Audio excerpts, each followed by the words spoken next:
안녕하세요. 제용스의 안전교실입니다.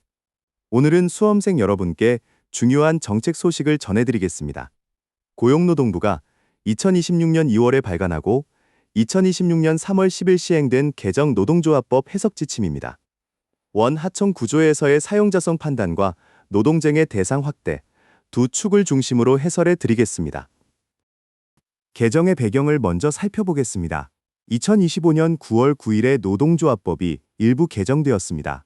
하도급 등으로 다층화된 고용구조에서 근로조건을 실질적으로 지배하고 결정하는 주체와의 교섭을 촉진하는 것이 개정의 목적입니다. 개정의 핵심은 두 가지입니다. 첫째, 제2조 제2호 후문을 신설하여 노동조합법상 사용자의 범위를 근로계약 등을 직접 체결하지 않은 자까지 확대했습니다. 둘째, 제2조 제5호를 개정하여 근로조건에 영향을 미치는 사업경영상의 결정, 근로자 지위의 결정, 명백한 단체협약 위반을 노동쟁의 대상에 포함했습니다. 이번 해석 지침은 판단 기준과 예시를 제시하여 노사 당사자의 예측 가능성을 높이고 있습니다. 첫 번째 핵심 변경 사항입니다. 사용자 범위 확대, 제2조 제2호 후문 신설입니다. 개정된 제2조 제2호 후문은 근로계약 체결 당사자가 아니더라도 근로자의 근로조건에 대하여 실질적이고 구체적으로 지배 결정할 수 있는 지위에 있는 자도 그 범위에 있어서는 사용자로 본다고 규정합니다. 해석 지침은 세 가지 용어를 정의합니다. 계약 사용자는 근로자와 직접 계약관계에 있는 자로 하청이나 수급인이 이에 해당합니다. 계약 외 사용자는 계약관계는 없지만 근로조건을 실질 구체적으로 지배 결정하는 자로 원청이나 도급인이 이에 해당합니다. 관련 근로자는 자신의 근로조건이 계약 외 사용자에 의해 지배 결정되는 근로자를 말합니다. 중요한 점은 계약 외 사용자의 지위가 지배 결정할 수 있는 근로조건의 범위 내에서만 인정된다는 것입니다. 두 번째 핵심 변경 사항입니다. 계약 외 사용자 판단 기준인 실질적 구체적 지배 결정의 의미입니다.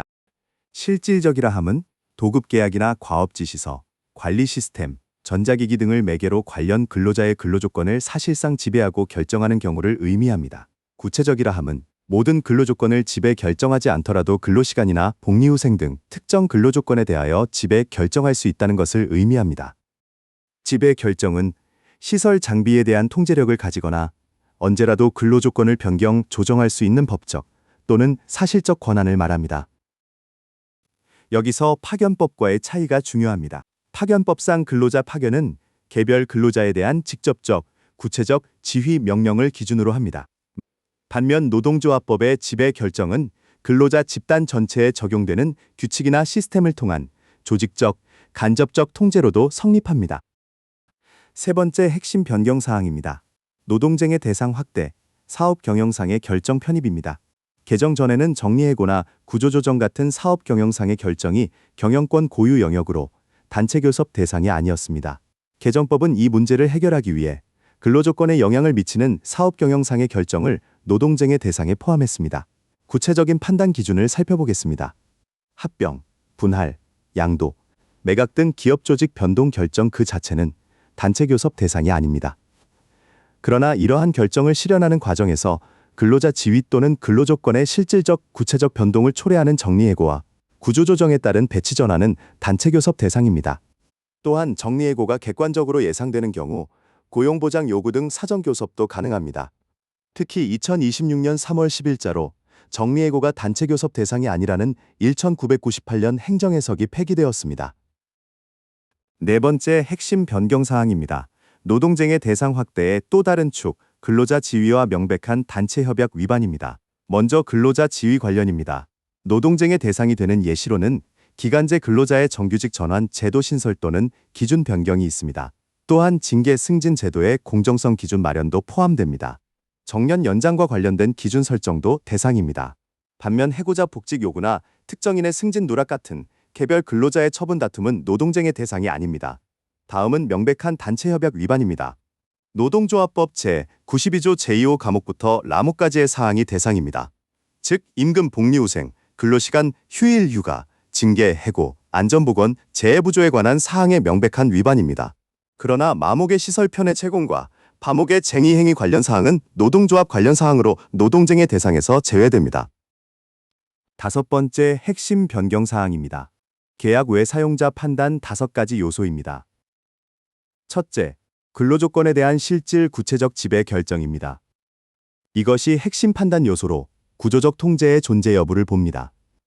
둘째, 계약 외 사용자 사업에 대한 계약 사용자 사업의 필수적 체계적 편입입니다.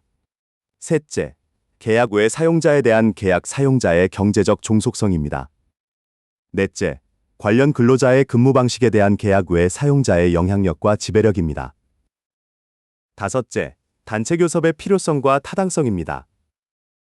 중요한 점은 이 5 요소가 모두 충족되어야 사용자성이 인정되는 것은 아니며 구조적 통제를 중심에 두고 나머지는 보완적 징표로 종합 판단한다는 것입니다. 또한 계약 외 사용자가 계약 사용자보다 명백히 우월적 지위에 있지 않더라도 개별 사안에서 실질적 지배력이 인정될 수 있습니다. 개정 전후 주요 변화를 정리해 보겠습니다. 사용자 범위는 근로계약 체결 당사자로 한정되던 것에서 실질 구체적 지배 결정하는 자까지 확대되었습니다. 원청의 교섭 의무는 원칙적으로 없던 것에서 실질적 지배 범위 내에서 교섭 의무가 발생합니다. 정리해고는 단체 교섭 대상이 아니었으나 1998년 행정해석이 폐기되면서 단체 교섭 대상이 됩니다. 구조조정에 따른 배치 전환은 경영권 고유 영역에서 단체 교섭 대상으로 편입됩니다. 근로자 지위는 노동쟁의 범위 외였으나 정규직 전환, 정년, 승진 기준 등이 포함됩니다. 단체 협약 위반은 일반 권리 분쟁으로 처리되던 것에서 명백한 위반인 경우 노동쟁의 대상이 됩니다. 고용보장 요구는 교섭이 제한되던 것에서 정리해고가 예상될 경우 사전 교섭이 가능해집니다. 이번 해석 지침이 수험생 여러분께 미치는 영향을 3가지 관점에서 분석해 드리겠습니다. 첫째, 산업안전지도사 수험생입니다. 노동안전 교섭의제에서 원청이 작업공정 안전 절차, 보호장비 등 안전보건관리 체계를 지배 통제하면 사용자성이 인정됩니다. 이는 산업안전보건법 제63조 도급인 책임과 직접 연계되므로 서술형 출제 가능성이 매우 높습니다. 둘째, 건설안전기술사 수험생입니다. 건설 현장 원, 하청 다층 구조에서 사용자성 판단 틀이 변경되었습니다. 안전관리체계 서술시 구조적 통제 개념과 실질, 구체적 지배 결정이라는 표현을 논리 전개의 근거로 활용할 수 있습니다. 셋째, 노무 인사 실무 영역입니다. 원 하청관계 기업은 교섭요구 응납과 자료요구, 합의 이행까지 수행할 가능성이 높아집니다. 중요한 점은 이러한 응납 행위 자체는 파견법상 불법 파견에 징표로 고려되지 않는다는 것입니다. 추진 일정을 정리해 드리겠습니다. 2025년 9월 9일 노동조합법이 일부 개정되어 공포되었습니다. 제2조 제2호 후문 신설과 제5호 개정이 핵심입니다. 2026년 2월 고용노동부가 개정 노동조합법 해석 지침을 발간했습니다. 2026년 3월 10일 개정법과 해석 지침이 시행되었고 1998년 정리해고 행정해석이 폐기되었습니다. 2026년 상반기와 하반기에 걸쳐 노동위원회와 법원의 개정법 적용 판결이 축적될 것입니다. 향후 집단적 노사관계와 단체교섭 실무 전반이 재편될 전망입니다. 오늘 전해드린 개정 노동조합법 해석 지침의 핵심을 정리하겠습니다. 첫째, 사용자 범위 확대. 계약 당사자가 아니어도 실질 구체적으로 지배 결정하면 사용자입니다. 둘째, 노동쟁의 대상 확대 세축, 사업 경영상의 결정, 근로자 지위, 명백한 단체 협약 위반이 포함됩니다. 셋째, 판단의 핵심은 구조적 통제입니다. 편입과 경제적 종속성은 보완적 징표로 활용됩니다. 넷째, 안전 영역에서는 원청이 안전관리 체계를 총괄할 때 사용자성이 인정될 수 있습니다. 이상 개정 노동조합법 해석 지침 해설이었습니다. 도움이 되셨다면 구독과 좋아요 부탁드립니다. 감사합니다.